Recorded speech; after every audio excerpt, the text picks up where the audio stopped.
Hi everyone, Chuck here. Welcome back to Battle Cats.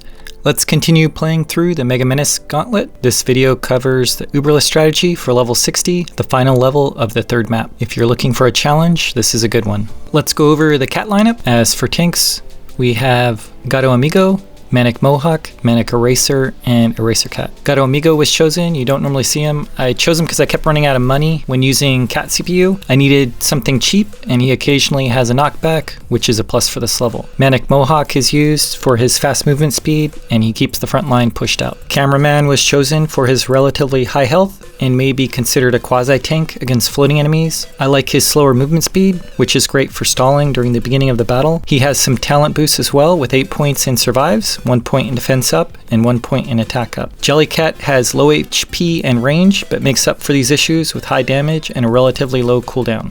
Fishman provides massive damage to floating enemies. With several floating enemies on this stage, this was an easy choice. Can Cat was selected for her high HP, high damage, and short cooldown. It is no surprise that Can is used in almost every Uberless lineup. Bullet Train provides great damage output relative to its cost. And for the last cat, Cyberpunk, if you want to really ramp up the difficulty on this level, try clearing it without Cyberpunk. This cat provides amazing utility with extreme long-range attacks that, when combined with a level 10 slow talent, make this cat an easy choice for this lineup. Cyberpunk has 10 talent points in slow, 1 point in survives, 10 points in attack buff, and 4 points in cost down. There is still quite a bit of damage that can be squeezed out of this lineup. There are quite a few damage talents and orb slots that have not been used. If you have the MP, check out the talents for Cameraman, Fishman, Can, and Cyberpunk. Another great cat for this lineup is Pizza Cat, which also has a lot of great damage talents to check out. I didn't have the MP to boost Pizza Cat, so she didn't work out for me.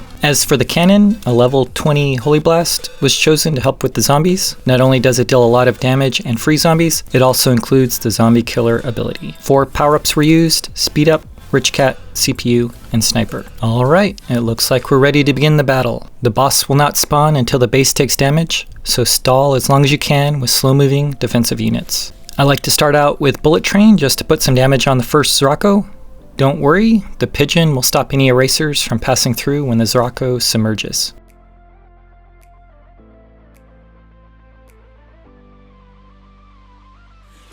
Out of routine, I like to take out the pigeon as soon as Bullet Train comes off cooldown. It may take more than one hit if you have a lower level Bullet Train. We're not in a rush to push out the front line, so we'll take it easy and stay in the back. The erasers and Cameraman will put up a good defense as we continue to stall.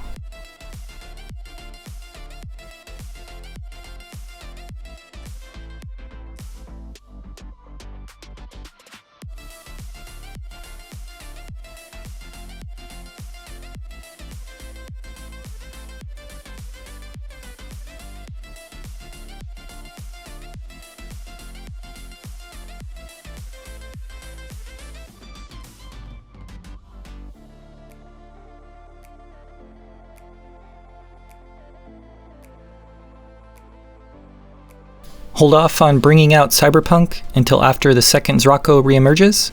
If you don't wait, Cyberpunk will slowly move forward, and when the Zrako reemerges, it will take Cyberpunk out. You need the Zrako up to stop Cyberpunk Cat from moving forward. The Zrakos are very aggressive. Use Bullet Train or the Holy Cannon if they get too close to Cyberpunk.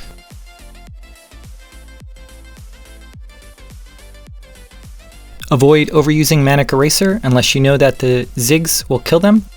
If the Ziggs drop and a Manic Eraser is still up, it will charge the base and may trigger the boss. Focus on just sending out the slower Eraser Cat and Cameraman to build up a slow moving stack, which will help to control the pace of the battle.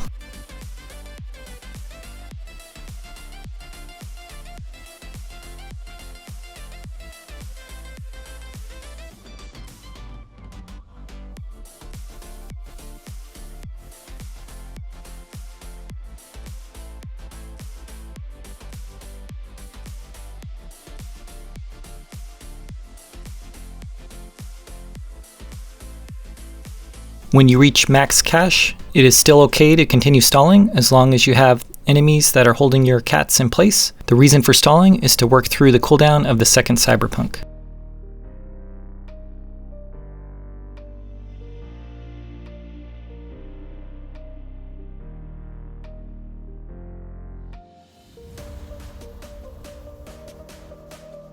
If you feel like you can no longer stall the fight, it's time to spam Eraser and Cameraman.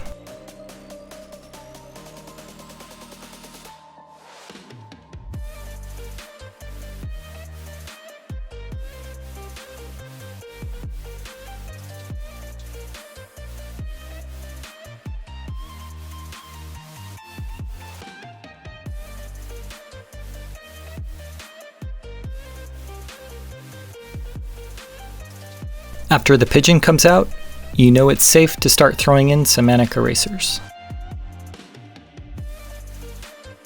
As your cats start to approach midfield, add Can to the stack. When you are getting close to the tower, add in Jellycat.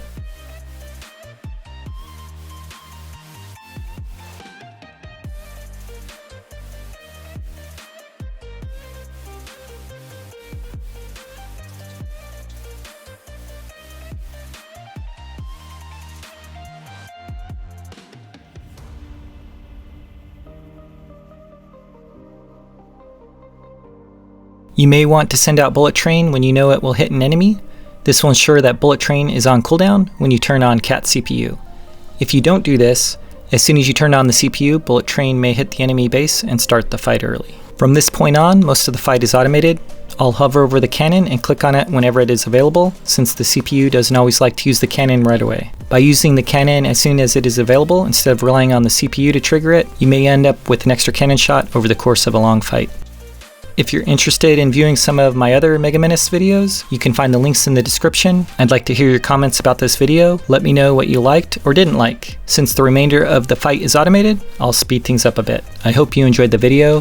Thanks for watching, and I'll see you guys next time.